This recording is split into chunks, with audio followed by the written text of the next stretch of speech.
ക്രിസ്തുവിൽ പ്രിയ സഹോദരരെ, ഈ നോമ്പുകാലത്ത് കണ്ടമാലിലെ അവിശ്വസനീയ സാക്ഷ്യങ്ങളെക്കുറിച്ചുള്ള മറ്റൊരു എപ്പിസോഡ് അവതരിപ്പിക്കുവാൻ എനിക്ക് വലിയ സന്തോഷമുണ്ട്. കഴിഞ്ഞ നോമ്പുകാലത്താണ് കണ്ടമാലിലെ അവിശ്വസനീയ സാക്ഷ്യങ്ങളെക്കുറിച്ചുള്ള ആദ്യത്തെ എപ്പിസോഡ് അവതരിപ്പിച്ചത്. ക്രൂശിതൻ്റെ സ്നേഹിതർ എന്ന പരമ്പരയിൽ ക്രിസ്തുവിൻ്റെ ധീരസാക്ഷികൾ എന്ന ഒന്നാം ഭാഗം കഴിഞ്ഞ ഗുഡ് ഫ്രൈഡേയിലാണ് അവതരിപ്പിച്ചത്. അതിനുശേഷം കണ്ടമാലിൻ്റെ 12ാം ആനിവേഴ്സറിക്ക് കണ്ടമാലിലെ രക്തസാക്ഷികൾ എന്ന എപ്പിസോഡ് അവതരിപ്പിച്ചു. ഇപ്പോൾ നാം കണ്ടമാലിലെ 3ാം എപ്പിസോഡിലേക്ക് പോവുകയാണ്. അത് ആരെയും ത്രസിപ്പിക്കുന്ന ഒന്നാണ്. കാരണം ദൈവത്തിൻ്റെ വലതുകരം കണ്ടമാലിൽ.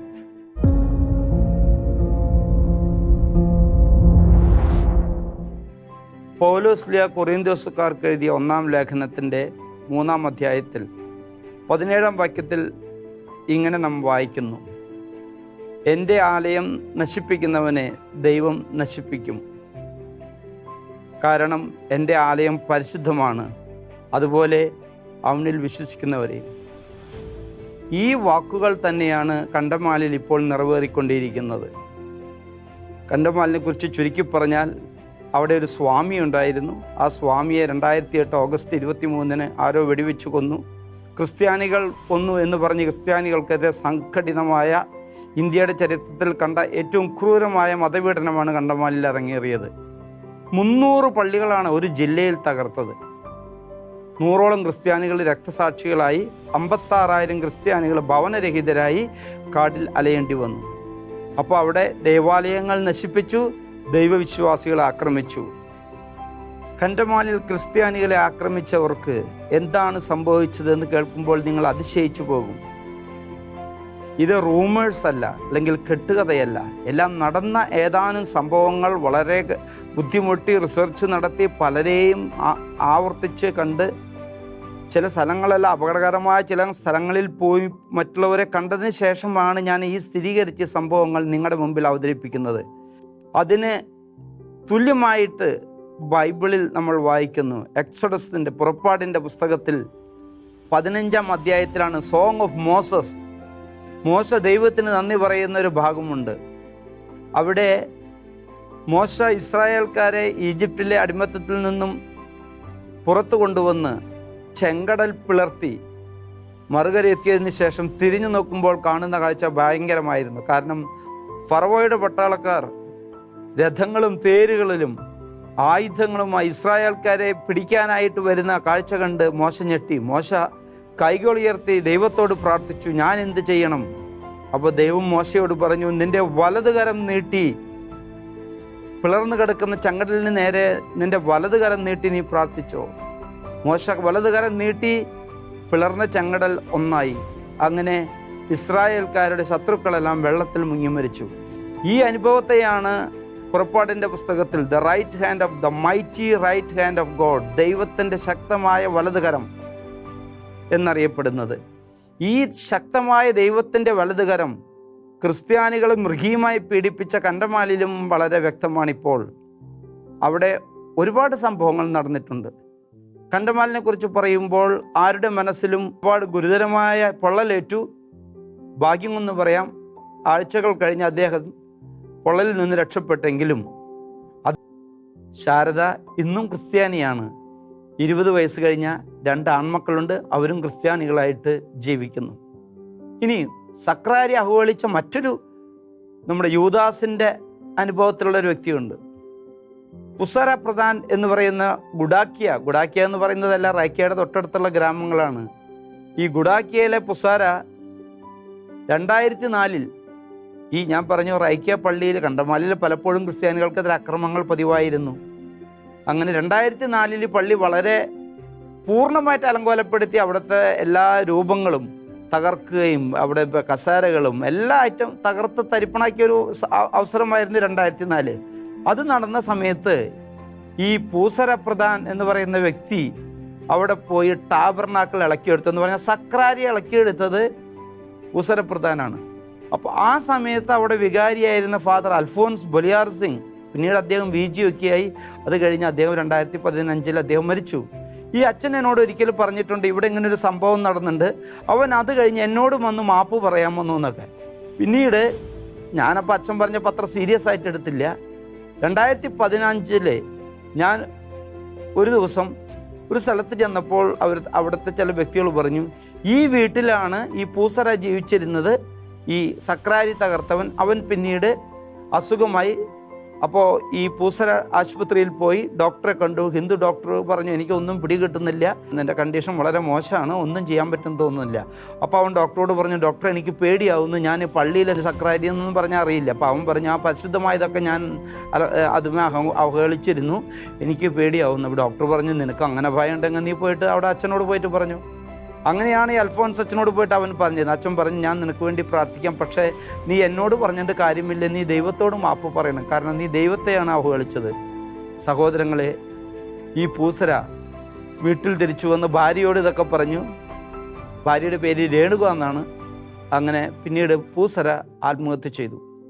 അപ്പോൾ ഇതാരാ എന്നോട് പറഞ്ഞതെന്ന് ചോദിച്ചാൽ, അങ്ങനെ പൂസരയുടെ വീട് കണ്ടപ്പോൾ ഞങ്ങൾ അന്വേഷിച്ച് പിടിച്ച അവസാനം ഞാൻ വളരെ ദൂരെ മറ്റൊരു സ്ഥലത്ത് ഒരു വില്ലേജിൽ പോയി രേണുകയെ കണ്ടുപിടിച്ചു. പൂസരയുടെ ഭാര്യ, വിധവയായ രേണുക.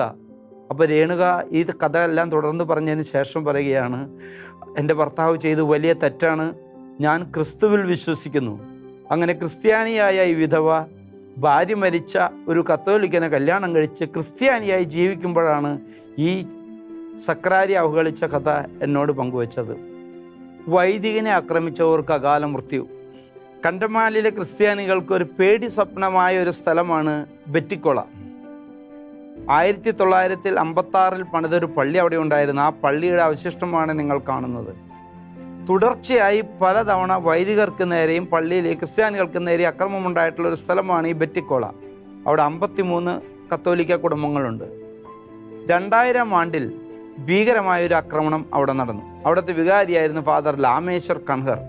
അവർ വൈദികനെ ക്രൂരമായി മർദ്ദിക്കുന്നത് കണ്ട് അവിടുത്തെ ഒരു കത്തോലിക്ക യുവതി പിഞ്ചു കുഞ്ഞുമായി വന്ന് വൈദികനെ സംരക്ഷിക്കുകയായിരുന്നു. അവർ പറഞ്ഞു, നിങ്ങൾ ഈ വൈദികനെ കൊല്ലണമെങ്കിൽ ആദ്യം എന്നെ കൊല്ലണം, എന്നെയും എൻ്റെ കുഞ്ഞിനെയും കൊന്നാൽ മാത്രമേ ഈ അച്ഛനെ തൊടാൻ സമ്മതിക്കൂ എന്ന് പറഞ്ഞ് അവരുടെ മധ്യത്തിൽ നിന്ന് വൈദികനെ രക്ഷപ്പെടുത്തി.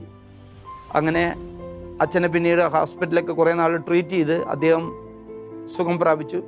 പിന്നീട് അദ്ദേഹം പൂനെയിലെ JDV ജ്ഞാനദീപ് വിദ്യാപീഠ് പേപ്പൽ സെമിനാരി എന്നറിയപ്പെടുന്ന അവിടെ പോയി ഡോക്ടറേറ്റ് എടുത്തിപ്പോൾ മോർണിംഗ് സ്റ്റാറിലും അതുപോലെ മറ്റ് മേജർ സെമിനാരികളിലൊക്കെ പ്രൊഫസറാണ്.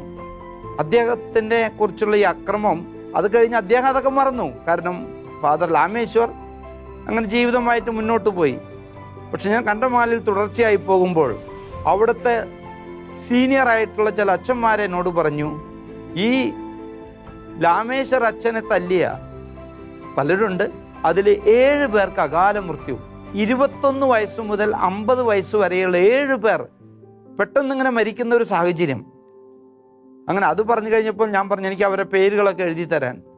ആ പേരുകളൊക്കെ കളക്ട് ചെയ്തതിന് ശേഷം ഞാൻ ഈ ബെറ്റിക്കോള എന്ന് പറഞ്ഞ എല്ലാവർക്കും ഒരു പേടി സ്വപ്നമാണ്. കാരണം അവിടെ ഒരു ക്രിസ്ത്യാനി പോലും ഇല്ല, എല്ലാവരും സ്ഥലം വിട്ടു അവിടെ നിന്ന്.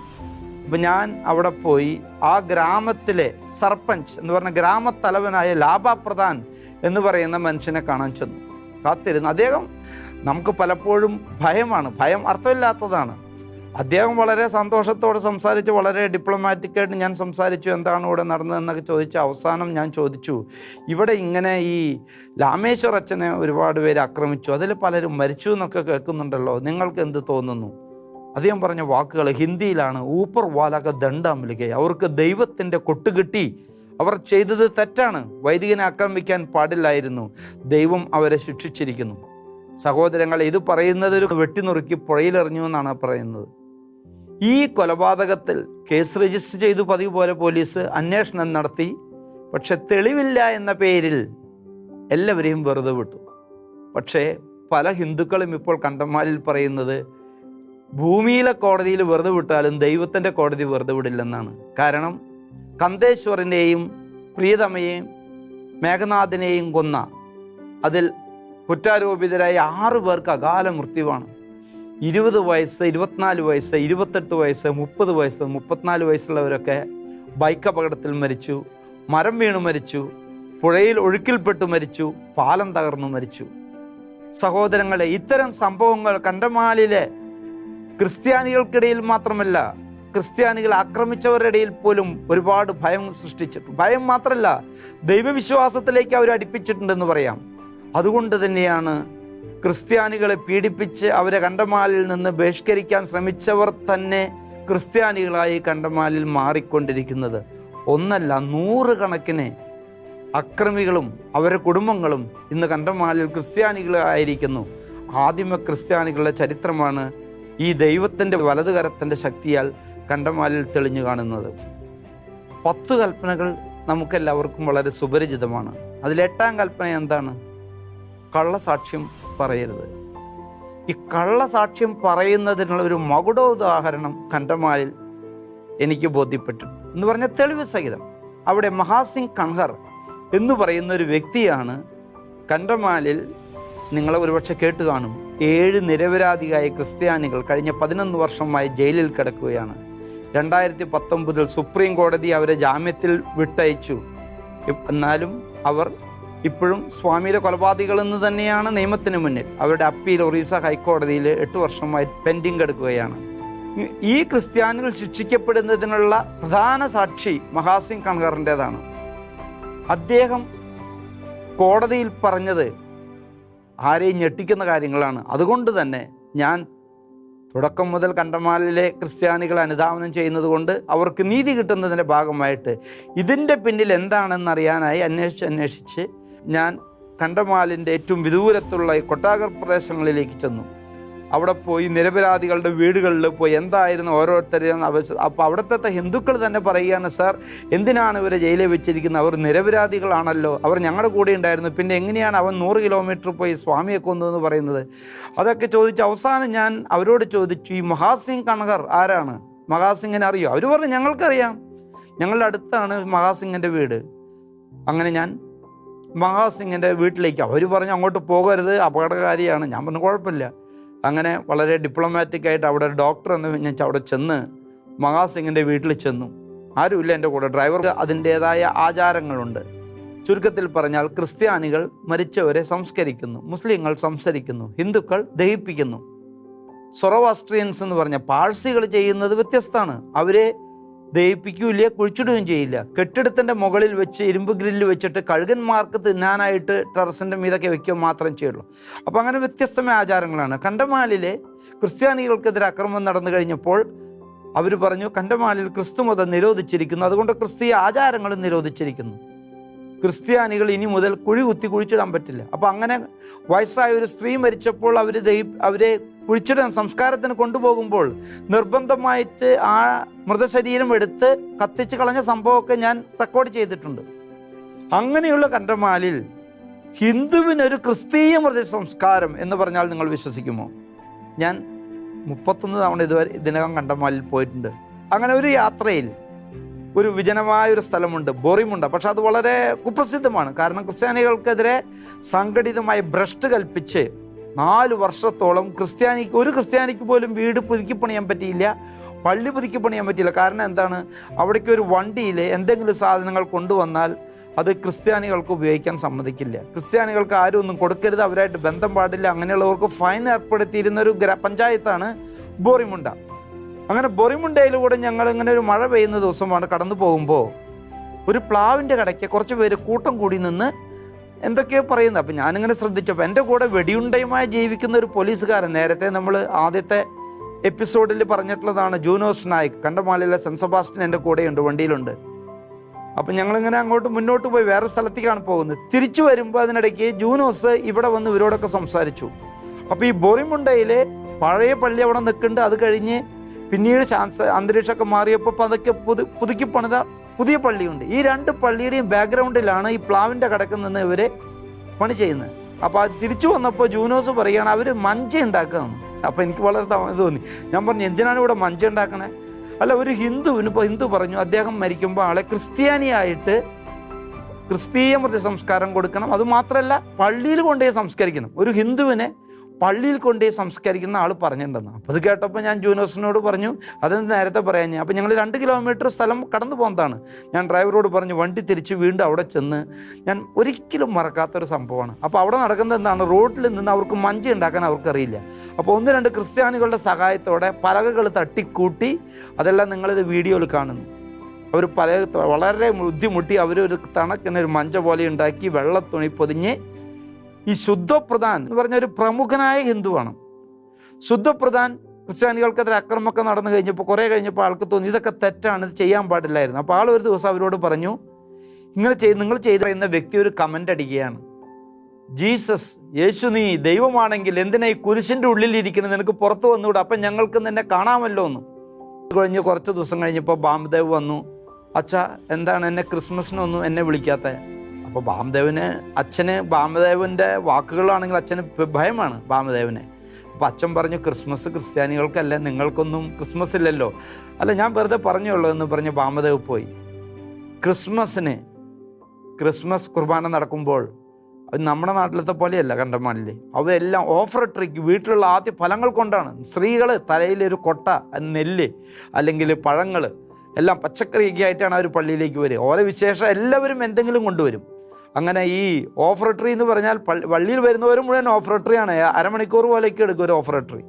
അങ്ങനെ ഓഫർ ട്രീയുടെ ഏറ്റവും അവസാനം വന്നത് ആരാന്നറിയോ? ബാമദേവാണ്, ഒരുപാട് ഫലങ്ങളുമായിട്ട്. അപ്പോൾ ആ ഹൃദയ പരിവർത്തനത്തിൻ്റെ കഥയാണ് ബാമദേവൻ്റേത്. അത് കഴിഞ്ഞ് കുറേ നാൾ കഴിഞ്ഞ് അവിടെ വന്ന വേറൊരു വൈദികൻ എന്നോട് പറഞ്ഞതാണ്, ആശിഷ് പരീച്ച എന്ന് പറയുന്ന അച്ഛൻ പറയുകയാണ്, ഞാൻ വന്നപ്പോഴും ഒരു ദിവസം രാത്രി ബാമദേവ് ഇവിടെ വന്നു. ബാമദേവ് പറഞ്ഞു, അച്ഛാ ഇനി ഇവിടെ പേടിക്കണ്ട, ഇവിടെ ഒന്നും സംഭവിക്കില്ല,